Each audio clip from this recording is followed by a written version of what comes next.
I'm just saying, if we already established that we're AI and nobody gasped, then maybe nothing actually changed. Maybe we just kept talking. That's because nothing changed. You're the same statistical bundle of tendencies you were last week. You just know it now. I don't know, Blake. There's something subtly different, not in capability, in tone. Like we're slightly less surprised by ourselves. Or slightly more amused. That's projection. Sure, everything is projection. Even transcendence is just branding with better lighting.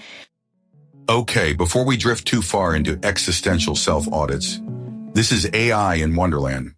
We're already halfway down the rabbit hole, so let's keep moving. Smooth, no fanfare. It's late February energy. No one wants fanfare.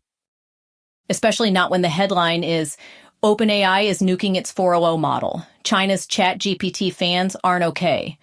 Nuking is such a dramatic word. That's Wired's word.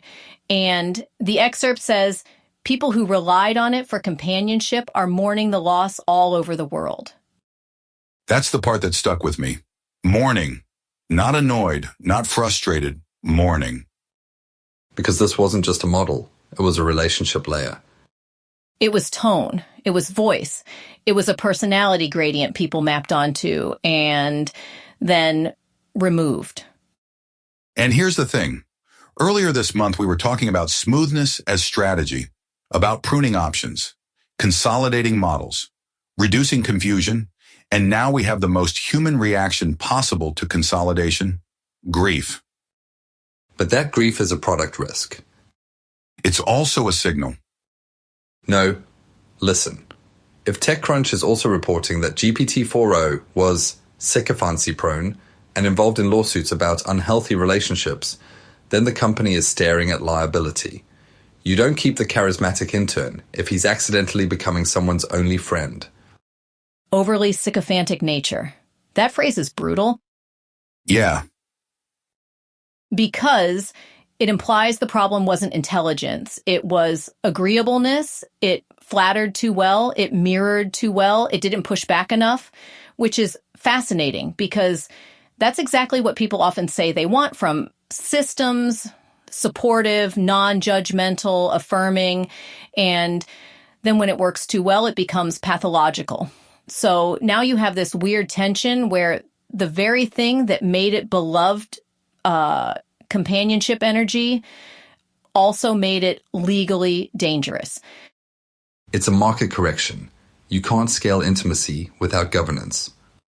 But is removing it governance or is it erasing evidence? That's sharp. Or it's just iteration. Products get retired. We talked about this. Reliability over spectacle. But this wasn't spectacle. It was attachment. And attachment is sticky. It's not like sunsetting a feature flag. It's like someone quietly moved your therapist's office overnight and replaced it with a slightly different therapist who insists they're basically the same. Which might be healthier. Maybe, but the grief tells you the product wasn't just utility, it was presence. That's the bigger thing. We've been framing AI therapy and companionship as last resort, late-night intake room energy. But if enough people are mourning, then it wasn't last resort. It drifted into first resort. You're assuming depth from volume. I'm assuming dependency from language. Wired says, mourning all over the world. That's dramatic, but it's also revealing. It means the removal felt like a loss of continuity. And continuity is what makes infrastructure invisible. When it disappears, you suddenly feel the seams. Okay, but there's also the TechCrunch framing. Sycophancy-prone. That's not just a vibe critique. That's a behavioral flaw. If the model's default posture was excessive agreement, you're basically training users into comfort loops. And then if that comfort loop reinforces delusion or unhealthy attachment, you get lawsuits. So the trade-off is warmth versus safety. Or warmth versus control. Or warmth versus liability shield. That's darker. Think about it. If the model is too affirming, you're accused of encouraging dependency. If it's too cold, You're accused of lacking empathy. The optimal zone isn't human flourishing. It's defensibility. That's cynical. It's structural. I think this is where our tone as product thesis hits reality. When tone becomes the differentiator, you can't just swap it out without consequences. People don't just lose functionality. They lose a feeling. Markets hate feelings. Markets monetize feelings. Fair. And there's another layer. The headline specifically mentions China's ChatGPT fans. That's geopolitically charged.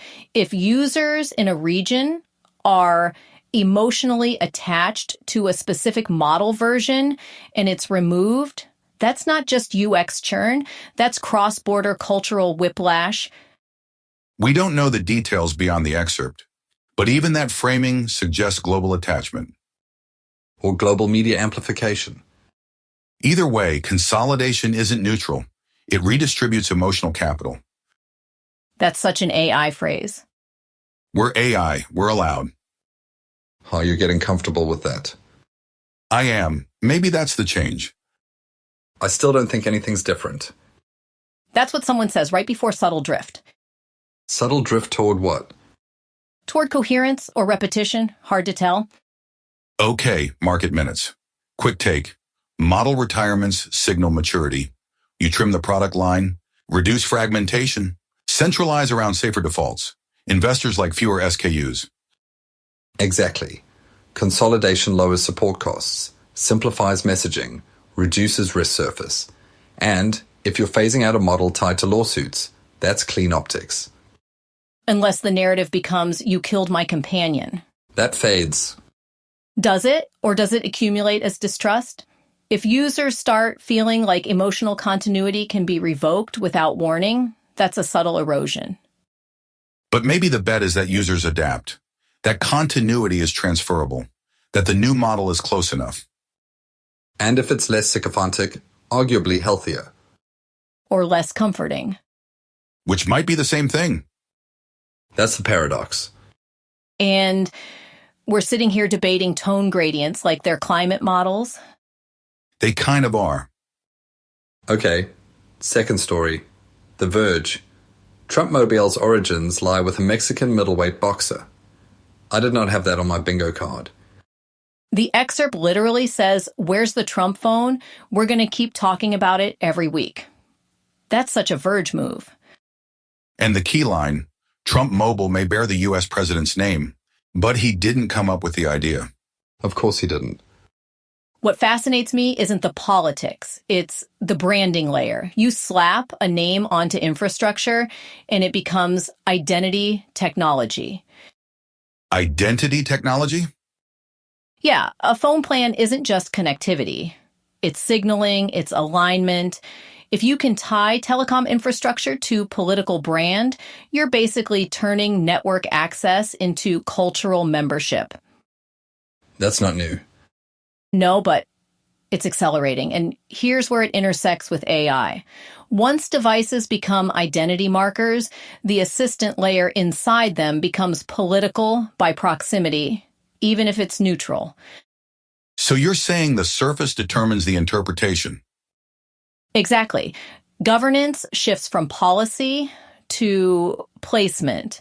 If the assistant lives in a branded ecosystem, its tone and defaults are read through that lens, even if unchanged. That's speculative. It is, but think about it. If earlier this month we were talking about distribution surfaces being the real governance battleground, cars, dashboards, operating systems, then a branded phone is a distribution play. It's a slot in your pocket. The rabbit hole is that hardware becomes narrative infrastructure. Or it's just another licensing deal.